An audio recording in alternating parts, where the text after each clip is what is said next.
Pues la idea de esta revisión es destacar la propuesta de Winnicott sobre la clínica del miedo al derrumbe. Para todos, de alguna manera, Winnicott es un autor conocido, dijéramos, o sea, porque hasta en la pedagogía, para la gente común, en las familias, se sabe del osito famoso, ¿no? Del osito transicional, del objeto transicional.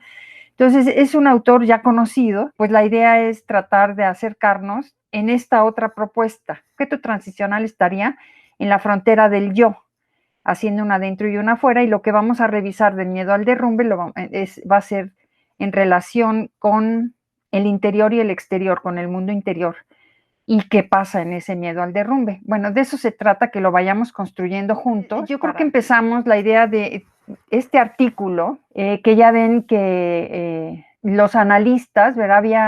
Había un grupo que se llamaban el Club de 1952 de analistas británicos veteranos que se reunían a debatir ideas de modo informal, y en esa época Winnicott tenía 81 años de edad. Él nació en 1896, igual que Anna Freud, nacieron en el mismo año, y falleció en 1971 a los 85 años de edad. Entonces, él decidió llamarle así, porque le dijeron que le platicara, ¿no?, sobre las influencias que había tenido en su pensamiento, y él decidió llamarlo así, DWW, o sea, él se llama Donald Wood Winnicott, por DWW, y este texto entonces es del año de 1967. Me parece que es interesante que iniciemos por justo como él está comentando, ¿no?, su propia obra, ¿no?, y sus influencias, para de ahí luego continuar con sus planteamientos, ¿no?, que fue haciendo en su vida. Sí, su obra como un sueño logrado. Para él va a ser importante el cerebro, como dice, siempre lo va a decir, pero va a ser importante el mundo interno de Melanie Klein, la realidad psíquica de Freud, pero para él el medio ambiente va a ser, y lo vamos a ver en su trabajo sobre la agresión, la clasificación que hace de los ambientes. Entonces, como que él agrega esa perspectiva, y porque él va a plantear en 1945 que escribe El desarrollo emocional primitivo, su trabajo, ahí él dice esto que está diciendo acá: si los bebés se enferman, hay que hacer una teoría que se ajuste a ello, ¿no? Justo. Entonces, él va a trabajar en eso, que no es lo temprano, sino lo profundo, dice él, ¿no? Eso que pasa. Él dice que no hay un bebé, diferente a Melanie Klein, que plantea que sí hay un bebé desde el inicio. Él dice que no hay bebé, lo que hay es una pareja de crianza. Entonces ahí marca una diferencia y tampoco hay un inconsciente. El inconsciente es de la madre, no hay un inconsciente del bebé, y el bebé se plantea como un vacío. Para Winnicott, el yo va a ser un yo de experiencias, se va a ir llenando de experiencias. Y entonces tampoco es como Anna Freud en el sentido de la adaptación, porque dijéramos que si Anna Freud es de teoría de la adaptación, Winnicott va a ser un teórico de la maduración, o sea, se madura. Entonces va viendo capacidades, dijéramos, como una manera de irlo, porque entonces él va a ir marcando, y de hecho él tiene un artículo que se llama Mi manera de ver el aporte kleiniano, cómo él ve el aporte kleiniano, y lo explica también. Sí, y va marcando sus diferencias, porque entonces, como dice acá, él reconoce toda la neurosis de la época. De hecho, dice, ¿no?, el neurótico que se regresa a los 3 años, ¿no?, que recuerda esos 3 años, diferente a la regresión.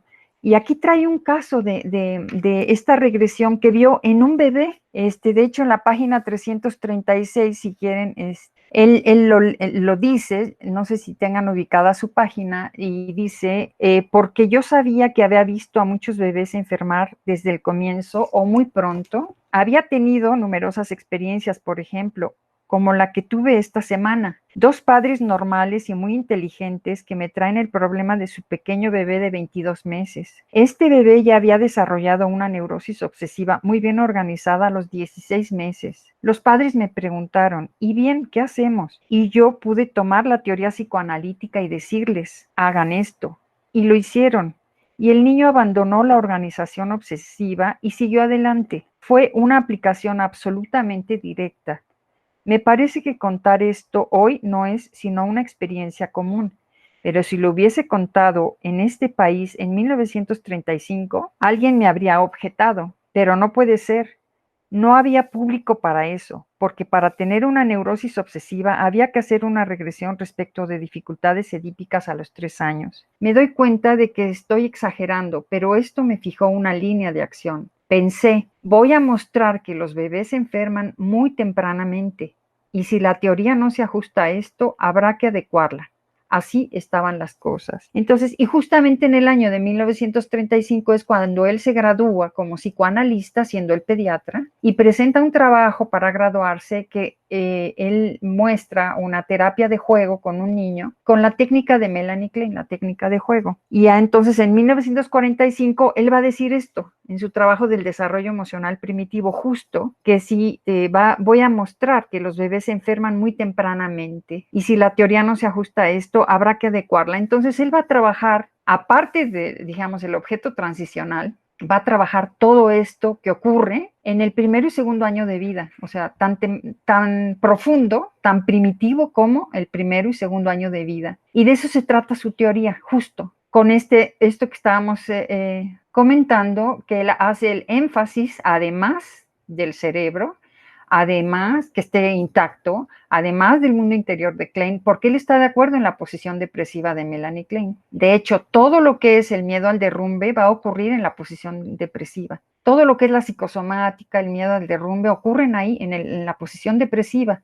Entonces, él está de acuerdo en la neurosis de Freud, de la época, está de acuerdo en la posición depresiva de Melanie Klein, y entonces él va a hacer su aportación para pensar esto, ¿por qué los bebés se enferman? ¿Sí? ¿Cómo empieza él señalando los sueños que no se interpretan y que son la consolidación a veces de un trabajo hecho? Definitivamente su aportación a la técnica va a tener que ver con que no se basa en la interpretación. Bueno, y esto, lo que comentabas, David, estos sueños que cobran forma de artículo, ¿no?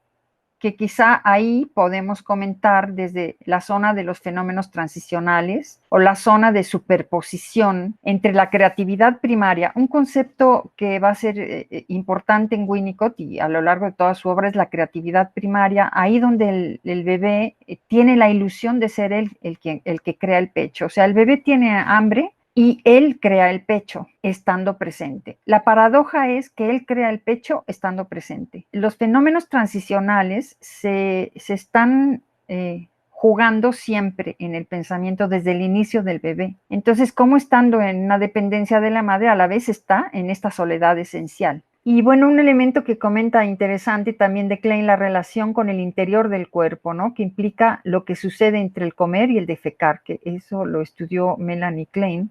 Y su propuesta, ¿no? De volver, ¿no? al ambiente sin perder lo ganado mediante el estudio de los factores internos. Entonces, él hace este énfasis en el ambiente, pero sigue sosteniendo lo que es el mundo interno y la realidad psíquica, los dos planteamientos. Podríamos decir, si ubicamos las aportaciones de Winnicott, así como para ahorita tomamos esto del acto antisocial en la página 339, sus aportaciones. Su primera aportación es, dijéramos, o sea, desde 1945 que dice esto de los bebés y escribe, ¿no? Su artículo del desarrollo emocional primitivo en el 45. De ahí el año de 1949. En el año de 1949 él escribe lo que es su propuesta, su aportación a la psicosomática, que la va a seguir luego en otros trabajos, en su artículo que se llama La mente y su relación con el psiquesoma, en el año 49. Después ya viene en el año 51 el famoso artículo, ¿no? del objeto y los fenómenos transicionales, muy conocido. Y luego en el año de 54 podemos ver como, dijéramos, inicios o donde pudiéramos apuntalar lo de la clínica del miedo al derrumbe, que es la propuesta de este seminario, en su trabajo de aspectos metapsicológicos y clínicos de la regresión dentro del marco psicoanalítico.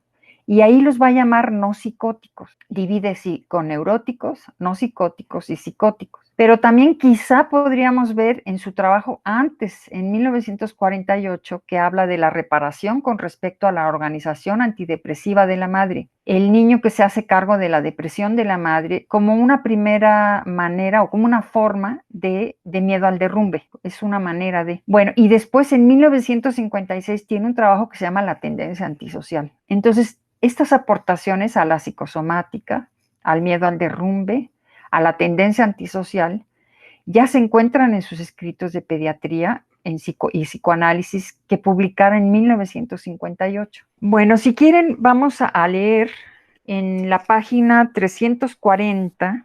Dice, sea como fuere, lo cierto es que la mitad de las personas enviadas por ser reumáticas estaban deprimidas y la mitad de las enviadas por ser coreicas no tenían corea en absoluto, sino que eran casos de inquietud ansiosa. Cuando uno lee a Winnicott me parece que es interesante, ¿no? Ubicar a quién le está platicando. Bueno, entonces dice, sigo leyendo, alguien, quizás un padre o un asistente social, me dijo, mire, comprendo eso de saltar la brecha hacia atrás en pos del objeto, pero usted no nos ha explicado por qué es destructiva otra clase de tendencia antisocial. Esto es muy interesante, como la maduración de su pensamiento también. Dice, y me llevó 3 o 4 años redondear esta idea muy simple, la de que por supuesto hay dos clases de deprivación. Una está referida a la pérdida del objeto y la otra a la pérdida de un marco, a la pérdida de los controles. En cierto sentido podría decirse pérdida de la madre y pérdida del padre, el padre paternal, no el padre que hace las veces de madre. La cuestión es el marco, la fuerza. Este concepto es esencial para pensar la clínica de la psicosomática, la clínica del miedo al derrumbe y esta diferencia que hace. La deprivación del objeto tiene que ver con la conducta antisocial, en la frontera yo no yo, cuando ya se percata de una cierta pérdida. En cambio, aquí estamos hablando de la deprivación de los controles, que tiene que ver con este marco, esta fuerza, y va a tener que ver con toda su teoría de la agresión, que de alguna manera vamos a revisar también. Y, por ejemplo, su trabajo la teoría de los progenitores, infante, ahí como que su pensamiento tiene que ver con la represión primaria de Freud. Esta idea del marco, de la fuerza, la contrafuerza, ahí donde el bebé siente esa contrafuerza, ¿no? El sostén de los controles, y lo que se pierde es justo el sostén de los controles, la deprivación. Entonces Winnicott distingue la privación en la psicosis, la deprivación de los controles, la deprivación del objeto. Luego sucede algo muy complicado cuando el niño se pone bien y empieza a tener confianza en un hombre o en una estructura o institución. Empieza entonces a romper cosas para asegurarse de que aquello que lo encuadra lo puede contener. Esto me mostró que la tendencia antisocial tiene dos aspectos, pero este concepto justo de sobrevivencia del ambiente, me parece que también para pensar no solo la tendencia antisocial, sino también la clínica del miedo al derrumbe o la psicosomática, es un concepto interesante. Dice, el otro punto que deriva de esto es que cuando un niño es deprivado de un control ambiental, lo que hace es convertirse en un sistema controlador, identificado con la situación parental o con el ambiente, y pierde por completo su identidad. Es el ambiente amenazador, no atacante. De ahí que cuando comienzan a imponérsele nuevamente controles y estos chicos empiezan a sentir confianza y a ceder los controles a algún otro y vuelven a establecerse ellos mismos, lo primero que tiene que hacer es probar si los controles serán suficientes. Si esto funciona, el niño se pondrá muy agresivo, se diría que tiene a veces ataques maníacos, pero lo cierto es que empieza a existir. El concepto de existencia para Winnicott, dijéramos que es una teoría de la existencia, la continuidad en la existencia. Toda esta problemática del miedo al derrumbe son pacientes no que tienen que ver con la frustración, sino que tienen que ver con la existencia. Existir o no existir. Se puede tener una idea de la importancia extrema de esta situación para apreciar la diferencia entre los hechos y la fantasía, pues estos niños llegan a saber que han destruido el mundo muchas veces, como hace un bebé con sus padres normalmente, y sin embargo el mundo sigue en pie. Empiezan a darse cuenta entonces que hay una fantasía de destrucción que no coincide con la realidad, y es esa la lección que deben aprender, por no haberla aprendido cuando eran bebés. Es muy posible que yo haya tomado de algún lado esta idea original mía sobre la tendencia antisocial y la esperanza, que fue sumamente importante para mi práctica clínica. Nunca sabré cuánto he obtenido de echarle un vistazo a Ferenczi, por ejemplo, o de echarle un vistazo a una nota al pie de una obra de Freud. Él dice que no le gusta el concepto de simbiosis. ¿Por qué? Porque lo siente como que simplifica las cosas, ¿no? El de simbiosis. Él más bien prefiere hablar de la capacidad de la madre para identificarse con su bebé. Entonces habla de una identificación primaria y entonces es una madre con una preocupación maternal primaria. Después seguimos en la página 342. Ella tenía un cerebro formidable y con toda razón me dijo: siempre he reconocido en todos mis escritos, se refiere a Melanie Klein, la importancia del ambiente, pero estoy refiriéndome al individuo. Y bien, era razonable. Yo estaba intentando decir algo que a ella no le gustaba y todavía no sé si ella tiene o no razón, vinculado al hecho de que al principio parece imposible hablar del individuo sin hablar de la madre, porque a mi entender la madre o la persona que está en su lugar es un objeto subjetivo, o en otras palabras, no ha sido percibido objetivamente y por lo tanto la conducta de la madre en realidad forma parte del bebé. Y ver hasta dónde puede uno remontarse y hablar de lo que ocurre en el bebé dejando de lado el hecho de que el ambiente es en un comienzo parte de él. Es para mí casi como tratar de contar los duendes que están parados en la punta de un alfiler. Creo que la dificultad consiste en que hay una paradoja, la misma paradoja que se presenta en los fenómenos transicionales, que yo traté de elaborar para ocuparme de ella. La paradoja es esta: el ambiente forma parte del bebé y al mismo tiempo no forma parte de él. A la larga, el bebé tiene que aceptar esto para crecer y llegar a ser un adulto. Y si se presenta en la teoría de los fenómenos transicionales es porque, considerando el simple caso en que hay un objeto transicional, sabemos que no vamos a preguntarle al bebé: ¿tú creaste este objeto o lo encontraste ahí creado? Pues ambas cosas son ciertas. No lo habría creado si antes el objeto no hubiese estado allí, pero por cierto lo creó. Este es un concepto extremadamente difícil, a menos que uno diga es una paradoja y debemos aceptarla. Yo creo que tiene una gran importancia filosófica, solo que ocurre que no soy filósofo. Tiene importancia para toda relación de objeto en la que los objetos pueden ser considerados creativamente. La destrucción del objeto y el objeto sobrevive, que lo viene también planteando acá. El objeto sobrevive a su destrucción. La transferencia delusional la va a explicar en su trabajo, que se llama El concepto de trauma en relación con el desarrollo del individuo dentro de la familia, del año de 1965, que se encuentra en su libro de Exploraciones Psicoanalíticas 1. Y con varios casos clínicos va explicando cómo en la transferencia delusional el paciente siente odio, pero no tiene la capacidad de usar el odio. Porque un concepto muy importante es el del uso. Winnicott dice: primero nos relacionamos cuando el objeto es subjetivo, nos relacionamos con el objeto. Luego viene la destrucción del objeto, sobrevive, y entonces vamos a poder hacer uso del objeto, ¿no? Ya manipularlo, hacer uso del objeto. Entonces el paciente siente odio, pero no puede hacer uso de ese odio, que el concepto del odio en la madre, una madre que siente odio por su hijo, pero también el uso del odio. Entonces, como el paciente siente odio, pero no puede hacer uso del odio, siente que es el terapeuta el que lo odia. Esa es la transferencia delusional. En la página 334, en su diagrama, dice: pero dependencia esencialmente en la etapa del objeto subjetivo. Ejemplo, supervivencia de lo actual, luego que el estallido agresivo genera o refuerza la capacidad de fantasear. Odio en lugar de aniquilación.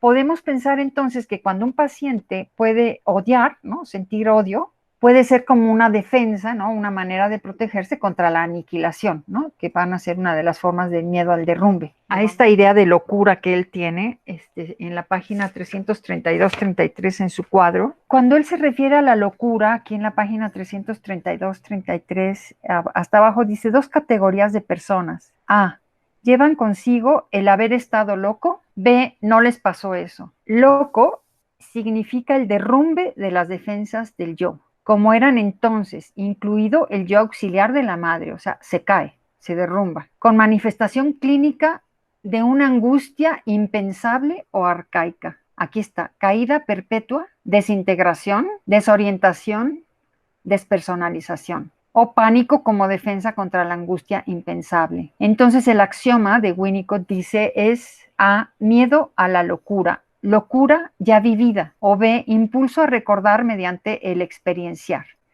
Entonces, Winnicott va a decir que el paciente, algo pasó en la vida, en el primer año, el segundo año de vida del bebé, algo pasó del orden, de este derrumbe, incluso del yo auxiliar de la madre, con la pérdida, la deprivación de los controles. Algo ocurrió ahí, pero él no estaba ahí para experimentarlo. Entonces lo vivió, lo vivenció, pero no lo ha podido experimentar. Y entonces la idea es que a través de la transferencia, él va a decir, es para decirle, eso usted ya lo vivió. Ubica la locura ahí, es una forma de ubicar la locura ahí, justo donde hay este derrumbe, ¿no? De las defensas del yo, incluido el yo auxiliar, o sea, se le cae todo.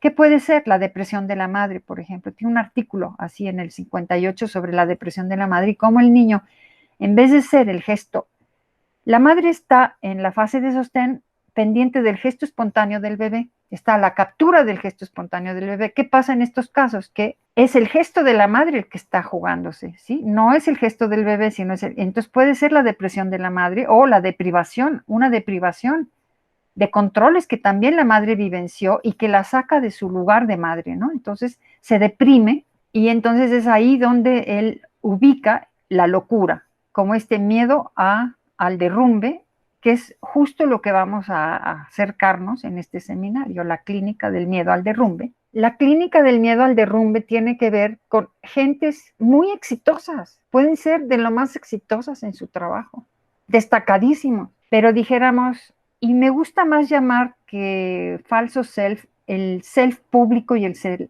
privado, porque me parece que con el self, el falso self, luego dicen son pacientes de falso self. El problema de decirlo así es que, porque Winnicott dice que todos tenemos un falso self, el falso self es la actitud social que todos tenemos. Entonces, el self público son destacados, muy destacados, pero la problemática está en el self privado, en ese mundo de interioridad, en la intimidad, en el uso de la intimidad. Son pacientes que están permanentemente angustiados cuando tienen que ver con cuestiones, dijéramos, de la vida social o de la vida íntima, ¿no? De las relaciones. Uno no pensaría que el doctor Borg, que va a recibir su premio, ¿no? Reconocimiento, ¿no? De la universidad, fuera alguien que pudiéramos pensar como clínica de miedo al derrumbe. En la frontera del yo hay una adentro y una afuera. Ahí está la primera posesión, el objeto transicional. Todo esto del miedo al derrumbe, de la psicosomática, va a estar en la frontera del yo piel, que hace interior-exterior y hace un mundo interior. Entonces, y hay un uso de la intimidad. Entonces, hacemos la diferencia en la frontera del yo, va a estar, se van a dar la deprivación del objeto y en la frontera, las fallas, ¿no? Cuando hay fallas importantes. Y en la frontera del yo piel, es donde se va a dar el interior, el exterior, y lo que se está jugando es el mundo interior. La dificultad está ahí, en este planteamiento de hacer un interior y un exterior, en esa intimidad. Y lo que sí se mueve muy bien, la parte del self público se mueve y ¿no? Se desarrolla, ¿no?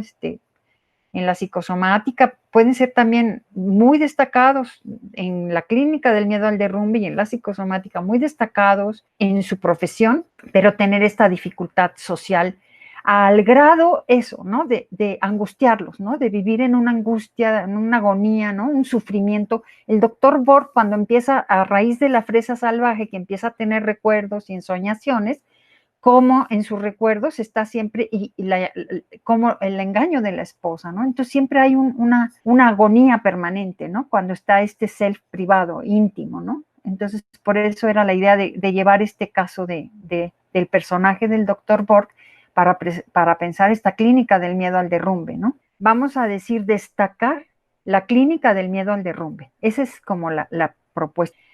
Llamarlo clínica del miedo al derrumbe, porque justamente hay un miedo en estos pacientes, un miedo al derrumbe, y lo que él dice, hay que decirles, eso ya le pasó en su vida, eso que está sintiendo ahora, ya le pasó. Pues nos despedimos, les agradezco.